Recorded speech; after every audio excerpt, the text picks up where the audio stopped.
Comrades and friends, I'm going to start this off in a somewhat cliched manner with a quote, the source of which I can't pronounce properly, so I'm sure everyone knows it anyway. The quote is, "When I feed the hungry, they call me a saint. When I ask why people go hungry, they call me a communist." And this is just the juxtaposition of these two things. We have, on the one hand, we have charity. We have giving of whatever resources are available. On the other hand, we have liberation. We have it so that we're making it so that we don't need charity. And this is just the juxtaposition of bourgeois society, how bourgeois society views the poor and people with disabilities, and how a proletarian, a socialist society would view people with disabilities. And that juxtaposition is really the theme of what I'm going to get at. Disability issues are class issues. So the first thing, and I apologize if any of you feel like you're in a sociology lecture, that I'm going to go over is the social model of disability. This is really quite important. The fact is that when we think of disabilities, what we think of is that there is this level where abilities should be, and that a person with disabilities is lower than that level. It is what's called the deficit model of disability. The idea is that if you have a disability, you are objectively less. But a little bit of investigation shows that that's not true. What people are putting forward quite accurately is that disability is a socially defined concept. That you have a disability not because you are less, but because what you need is not congruent with what society provides. Let me give you an example.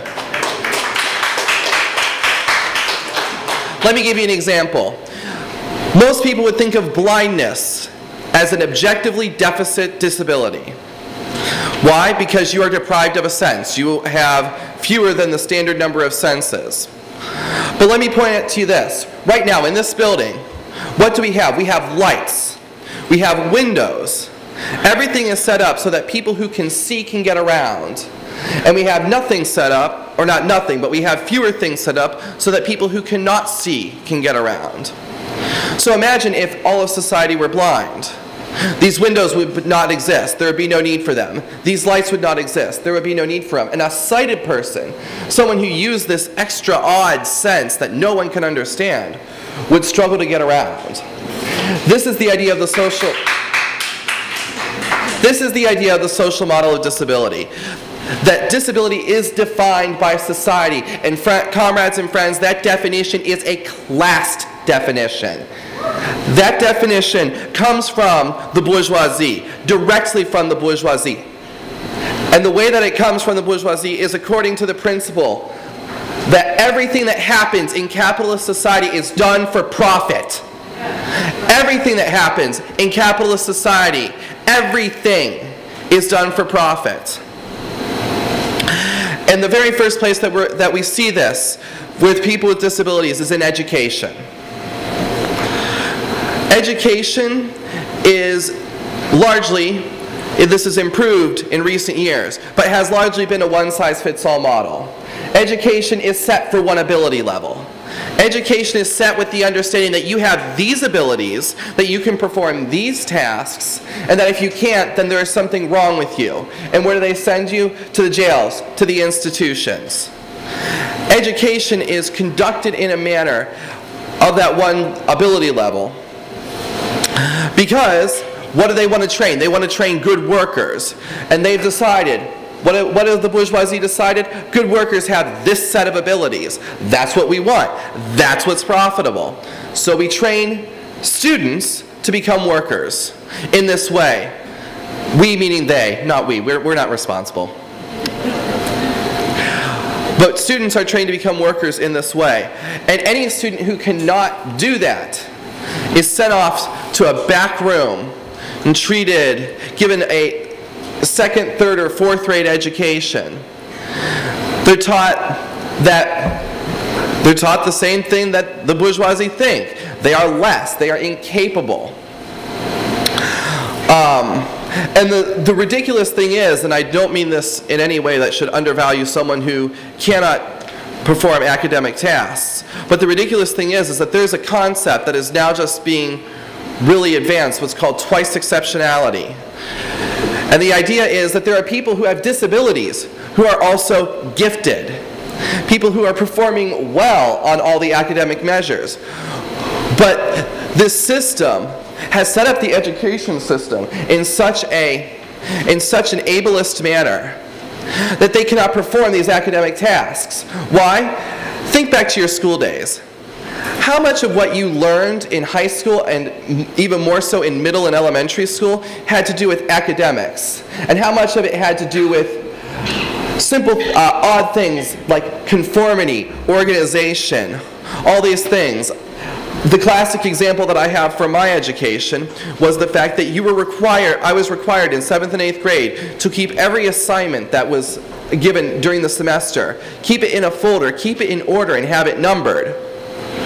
What academic purpose does that serve? But what is that? That's an accessibility barrier. That's a barrier to make sure that someone who doesn't have that ability to arbitrarily, or the desire to arbitrarily organize past assignments does not succeed in education. Moreover, so many of these aspects, so many of our needs in education, so many of our behaviors are curtailed. We're sent off to these back rooms, or even worse, what Joyce alluded to earlier, are these institutions and educational centers. The most classic of which, the most well-known of which, is the Judge Rotenberg Education Center, which is centered up in Boston. It is known for its use of electroconvulsant therapy. In other words, shocking students. And was recently brought to lawsuit because they shocked a young autistic boy in the neighborhood of 30-some-odd times and restrained him for hours. The boy at that point had post-traumatic stress disorder and was rendered completely unable to speak or interact by the whole experience. But even these extreme forms of abuses that happen at the education system are truly extreme forms of something that's all the more common. Simple things, simple behaviors that people have decided are unacceptable are attacked in the regular education system with aversive treatments. What is commonly known as applied behavior analysis is used against autistics, is used against people with intellectual disabilities, people with various sorts of disabilities. These methods of aversives are used in an attempt to curtail any sort of behavior perceived as abnormal. And this also, by the way, applies to people with emotional, mental, and psychiatric disabilities. And this difficulty, this inequality that happens in the education system is translated directly to the workplace. As I believe Brian alluded to, the ADA has been gutted. The ADA in the workplace is dead letter. Your ability to be protected by the ADA is very, very limited and generally is confined only to people with visible disabilities and mobility impairments. If you have a neurological, intellectual, emotional, mental, or psychiatric disability, you will lose your job and you will not be protected by the ADA. Why? Because of that lovely phrase that they love to point out, bona fide occupational qualification. Which, friends, is a class term. What does a bona fide occupational qualification mean? It means that they can fire you if you're not profitable.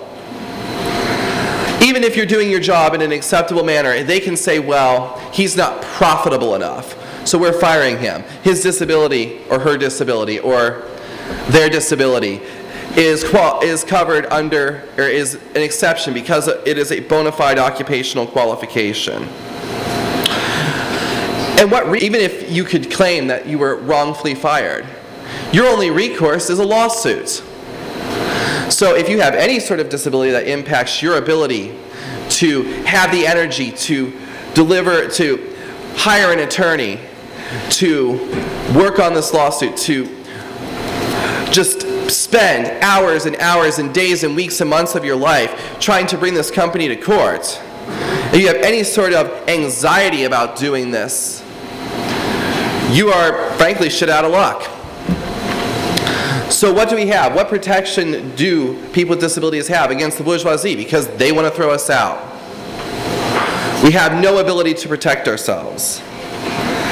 And the most insidious thing about all of this is that they will nonetheless, even though they are devaluing us, they're throwing us out of, they're denying us an education, they're denying us jobs on the basis that we're not profitable, they're still making profit off of us. And that's the most truly disgusting thing of all. The fact is that in many ways, the bourgeoisie is promoting these ideas of the fact that we are burdens to society, that we have these objective deficits. They're promoting the deficit model. Why? Because it creates, for them, profit. I'm going to use my own disability as an example, being autistic. Right now, the bourgeoisie has a widespread ad campaign. A widespread ad campaign that autism is a tragedy. Your child will never recover. They'll never do anything. They will live in horrific conditions for all of their lives. Why are they doing this? They want to get donations for a charity. This charity is a non-profit tax-exempt charity. That charity is also funneling that money into research projects that benefit who? The pharmaceutical companies, the treatment industry, even these bogus pseudoscience folks. They're funneling treatments into, they're trying to encourage all these treatments, all these things to make people think that, oh my gosh, this child is, they want to make you think that your child, or that or if you're an autistic person, they want to make you think that you are so broken that you need to not only subject yourself to all sorts of medications for no reason other than the fact that they curtail your abnormal behavior. They also want you to think that you need to be subjected to all sorts of strange diet modifications that have no scientific basis. They've been perpetuating the myth, the absolutely scientifically disproven myth, that mercury is a cause of autism. They've been perpetuating that for years. It's been completely disproven to the point, but they have such a stake, their profitability has such a stake in perpetuating that myth, that there are parents out there who are subjecting their children to what is called chelation. I'm not going to go into the medical BS of what chelation is, because I have a feeling, can we turn that microphone down since it's hissing?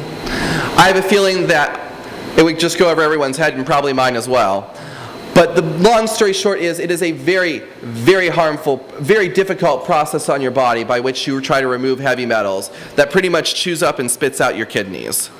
That you can die on chelation if you are not taking the proper care and if it is not done by a true medical professional.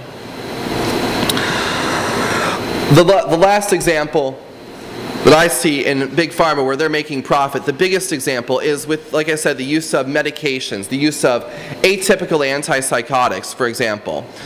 The fact that they are prescribing risperidone, an atypical antipsychotic prescribed for schizophrenia, extreme delusions, is being prescribed to children with autism, and I think autistic children, and I think also children with diagnosed ADD, ADHD. It's being used purely to curtail what is seen as problematic behavior. But at the same time, what does it exclude from us? It excludes the fact, it doesn't do anything for quality of life, because that doesn't factor in. The fact is that this class society has so devalued people with disabilities that they've taken our quality of life out of the equation. It is out of the discussion. It is never talked about. Fact is, of all the studies that are done, I'm going to again focus on my disability, for autistics, only 3% of them actually focus on quality of life. 97% of them are about causes, prevention, cures, all these sorts of things. Things that are purely, shaky at best and purely fictitious at worst, downright pseudoscience. But they are so devaluing us.